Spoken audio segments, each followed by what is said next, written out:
নোয়াখালীতে বন্যা আক্রান্ত ৮টি উপজেলার পরিস্থিতি কিছুটা উন্নতি হয়েছে, তবে সদর উপজেলার নানা জায়গায় এখনো পানিবন্দী থাকায় দুর্ভোগে স্থানীয়রা। ঘরের মধ্যে চৌকির উপরে বসে রয়েছে। এই অবস্থায় আমাদের শুকনো খাবারটা আসে, কিন্তু আমাদের রান্না করে যে কোনো খাবার খাবো এই ধরনের কোনো ব্যবস্থা নাই। তো বয়স্ক মহিলা শিশুদেরকে আমরা আশ্রয়কেন্দ্রে রেখে আসছি এবং চোর ডাকাতের ভয়ে আমরা বাড়িতে অবস্থান করতেছি। আর যদি টানের কথা বলেন তাহলে আমরা শুকনো খাবার পাইতেছি, কিন্তু বিষয়টা হচ্ছে রান্না করার তো কোনো ব্যবস্থা আমাদের নেই, আর আমরা রান্না করা খাবারও পাচ্ছি না। বের হতে কষ্ট, বাসায় থাকা কষ্ট। অনেকে আশ্রয়কেন্দ্রে আছে, আবার আমরা অনেকে আছি বাসায় আছি। ফেনীতে বন্যা পরিস্থিতির উন্নতি হলেও ৬ উপজেলায় দেখা দিয়েছে পানিবাহিত নানা রোগ।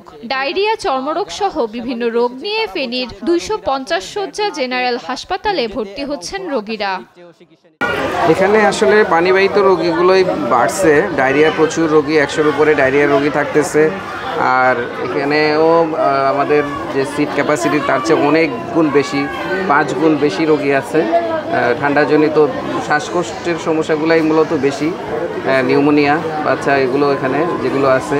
আর ওই যে নবজাতক বাচ্চাগুলো সেগুলোও বেশি অসুস্থ হয়ে আসছে। মৌলভীবাজারে বন্যা পরিস্থিতির উন্নতি হলেও মানুষের দুর্ভোগ কমছে না।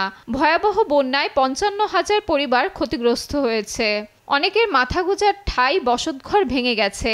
এলজিইডির ২১০ কিলোমিটার পাকা সড়ক ক্ষতিগ্রস্ত হয়েছে। ভেঙে গেছে ৯টি সেতু ও কালভার্ট। এছাড়া কৃষি বিভাগের রোপা আমনের ক্ষতি হয়েছে ১৮৭ কোটি টাকা। এতে দিশাহারা কৃষক। ধান লাগাইছিলাম আমরা, পানিয়ে ১০-১২ দিন পরে বুড়াই লিছি। আমরা ঋণদান করিয়া ধান গৃহস্থ করছিলাম, এখন আমরা ধান গেছাইন পানিয়ে নিছে কি, এখন আমার কোনো উপায় নাই। এখন আমার যে ক্ষতিটা হয়েছে, ক্ষতিটা ৪-৫ লাখ টাকা করে ক্ষতি হয়েছে। মনে হয় এই ক্ষতিটা আমরা মনে হয় ৫-৬ বছরের ভিতরে জানতাম পারতাম নাই। লক্ষ্মীপুরে বন্যার পানি নামতে শুরু করেছে, কিন্তু ডাকাতিয়া, ভুলুয়া, রহমতখালী নদী ও ওয়াপদা খালে অবৈধ দখল ও বাঁধের কারণে পানি নামার গতি খুবই কম। পানিবন্দী প্রত্যন্ত অঞ্চলে ত্রাণ ও সুপেয় পানির সংকট থাকায় বিপাকে বানভাসী। ফারিহা ইসলাম মিম, নিউজ ডেস্ক, দেশ টিভি।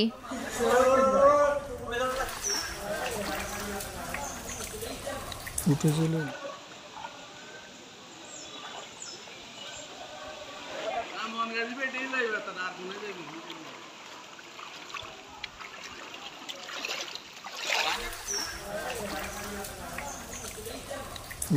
এলো